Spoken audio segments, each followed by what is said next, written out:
ಪಟ್ಟದಕಲ್ಲು ಗ್ರಾಮಸ್ಥರ ಗೋಳು ಕೇಳೋರಿಲ್ಲ ಹೇಳೋರಿಲ್ಲ. ಕಲೆ ಸಂಸ್ಕೃತಿ ವಿಶ್ವ ಪಾರಂಪರಿಕ ತಾಣವೆಂಬ ಹೆಗ್ಗಳಿಕೆ ಇರುವಂತಹ ಬಾಗಲಕೋಟೆ ಜಿಲ್ಲೆಯ ಬಾದಾಮಿ ತಾಲೂಕಿನ ಪಟ್ಟದಕಲ್ಲು ಗ್ರಾಮಸ್ಥರ ಗೋಳು ಕೇಳೋರಿಲ್ಲ ಹೇಳೋರಿಲ್ಲ ಎಂಬತ್ತಾಗಿದೆ. ದಶಕಗಳಿಂದ ಸ್ಥಳಾಂತರ ಸಮಸ್ಯೆಯಿಂದ ರೋಸಿ ಹೋಗಿರುವಂತಹ ಗ್ರಾಮಸ್ಥರು ನಮ್ಮ ಸಮಸ್ಯೆಗೆ ಯಾವಾಗ ಪರಿಹಾರ ಎನ್ನುವಂತಾಗಿದೆ.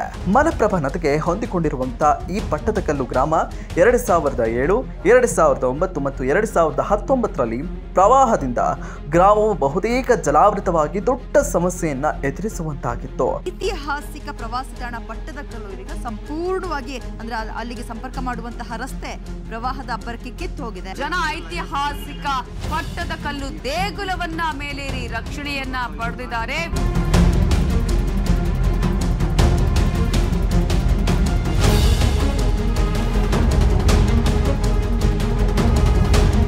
ಸುಮಾರು 2,000 ಮನೆಗಳನ್ನು ಹೊಂದಿರುವ ಈ ಗ್ರಾಮದಲ್ಲಿ 5,000ಕ್ಕೂ ಹೆಚ್ಚು ಜನಸಂಖ್ಯೆ ಇದ್ದು ಹೊಸ ಮನೆ ಕಟ್ಟಲು ಪುರಾತತ್ವ ಇಲಾಖೆಯ ಪರವಾನಗಿ ಬೇಕು. ಮನೆ ರಿಪೇರಿಗೂ ಪರ್ಮಿಷನ್ ಬೇಕು. ಇತ್ತ ಪ್ರವಾಹ ಬಂದರೆ ಸಾಕು ವರ್ಷಗಟ್ಟಲೆ ಜನಜೀವನ ಅಸ್ತವ್ಯಸ್ತ. ಇಂತಹ ದುಸ್ಥಿತಿಯಲ್ಲಿ ರಾಜ್ಯ ಸರ್ಕಾರವಾಗಲಿ ಕೇಂದ್ರ ಸರ್ಕಾರವಾಗಲಿ ಮನೆಗಳನ್ನು ಸೂಕ್ತ ಸ್ಥಳಕ್ಕೆ ಸ್ಥಳಾಂತರ ಮಾಡಿ ಪಟ್ಟದಕಲ್ಲು ಗ್ರಾಮಸ್ಥರಿಗೆ ನೆರವಾಗಬೇಕಾಗಿದೆ.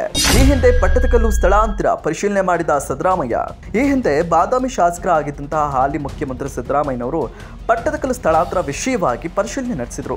ಆದರೆ ಈವರೆಗೂ ಯಾವುದೇ ಸ್ಥಳಾಂತರ ವಿಷಯವಾಗಿ ಯಾವುದೇ ನಿರ್ಧಾರವಾಗಿಲ್ಲ. ಸುತ್ತಮುತ್ತಲಿನ ಭೂಮಿ ಫಲವತ್ತಾಗಿರುವುದರಿಂದ ಆ ಭೂಮಿಗಳನ್ನು ಬಿಟ್ಟು ಬೇರೆಡೆ ಅನುಕೂಲವಾಗುವಂತೆ ಸ್ಥಳ ಗುರುತಿಸಿ ಬೇಕಾದಷ್ಟು ಹಣ ನೀಡಿ ಸ್ಥಳಾಂತರ ಮಾಡಲು ಗ್ರಾಮಸ್ಥರು ಆಗ್ರಹಿಸಿದ್ದಾರೆ.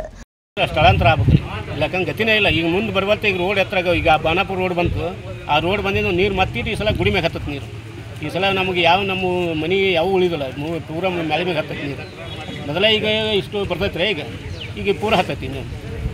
ಅದಕ್ಕೆ ನಾವು ಏನಾರು ಮಾಡಿ ಅವ್ರು ಸ್ಥಳಾಂತರ ಮಾಡಿ ಚಲೋ ಆಗುತ್ತೆ. ಮತ್ತು ಅವ್ರು ಮಾಡಲಿಲ್ಲ ಅಂದ್ರೆ ನಮ್ಮ ಕಡೆಗೆ ಇದ್ದು ಮನೆಯಾರ ಕಟ್ಟಾಗಿ ಪರ್ಮಿಷನ್ ಕೊಟ್ಟು ಏನಾರು ಯಾಕೆ ನಾವು ಕಡೆ ಸಂಘಕ್ಕೆ ತೇಳ್ಕೊಂತಾರೆ ಹೋಗಿ ಮುನಿಗೆರು ಹೋಗಿ ಬಟ್ ನಾವು ಹೋಗೋವಲೆಕ್ಕ ನಮಗೆ ಒಟ್ಟು ಸುದ್ದು ಮಾಡಿಕೊಡ್ಬೇಕು ಅಂತಾರೆ ರೀ. ಪುನರ್ಜನ್ಮ ಕೊಟ್ಟೈತೆ ಅಂತ ಹೇಳ್ತಾರೆ, ಆದರೆ ಏನೂ ಮಾಡಂಗಿಲ್ಲ ಅವರು. ಯಾಕಂದ್ರೆ ನೀವು ಮಾಡಕ್ಕೆ ಇದನ್ನೇ ಇಲ್ಲ, ಲೋಕಲ್ದವ್ರು ಅಂಕ ಮಾಡಿಲ್ಲ, ನಾ ಏನು ಮಾಡಿಬಿಡಪ್ಪ ಅಂತೇಳಿ ಅವರು ಇದ್ರಾಗ ಸುಮ್ಮನೆ ಕುಂತ್ಬಿಟ್ರು ಹೋಗಿ ಮುಖ್ಯಮಂತ್ರಿ ಅಂದಾಗ. ನಮ್ಗೆ 2009 ನಮಗೆ ಎಳ್ನೀರು ಕುಡಿಸ್ಯಾರ ಅವರು. ಅವಾಗನೇ ಇಲ್ಲ, ಈಗಲೂ ಇಲ್ಲ. ಈಗ ಬೇಕಾದ್ರೆ ಮುಖ್ಯಮಂತ್ರಿ ಅವ್ರು ನೋಡ್ಬೇಕಾಗಿತ್ತು ನಮ್ಮ ಪಟ್ಟದಕಲ್ಲು ಬಗ್ಗೆ. ನಮ್ಮ ಪಟ್ಟದಕಲ್ಲು ಬಗ್ಗೆ ನೋಡೋಲ್ಲ ಅವರು. ಅಲ್ಲೇ ಲೋಕಲ್ದಾರ ನೋಡಿಲ್ಲ, ನಾ ಏನು ನೋಡ್ಬೇಕು ಹೋಗೋದ ನಂತರ. ತಮ್ಮ ಹೆಸರು ಮುತ್ತಪ್ಪ ಶಂಕರಪ್ಪ ತೋಟಿಗೆ. ವಿಶ್ವ ಪಾರಂಪರಿಕ ತಾಣವೆಂದು ಹೆಸರು ಗಳಿಸಿದ್ರು ಅಲ್ಲಿನ ಊರ ಜನರ ಸ್ಥಿತಿಯನ್ನ ಸರ್ಕಾರ ಆಗಲಿ ಜನಪ್ರತಿನಿಧಿಗಳಾಗಲಿ ಗಂಭೀರವಾಗಿ ಪರಿಗಣಿಸಿ ಪಟ್ಟದಕಲ್ಲು ಜನರ ದಶಕಗಳ ಸಮಸ್ಯೆಗೆ ಸ್ಪಂದಿಸಬೇಕಾಗಿದೆ. ವಿಶೇಷ ವರದಿಗಾಗಿ ವಿಜಯ ಧ್ವನಿ ನ್ಯೂಸ್, ಬಾಗಲಕೋಟೆ. ಇನ್ನಷ್ಟು ಅಪ್ಡೇಟ್ಗಳಿಗಾಗಿ ಫಾಲೋ ಮಾಡಿ ವಿಜಯ ಧ್ವನಿ ನ್ಯೂಸ್.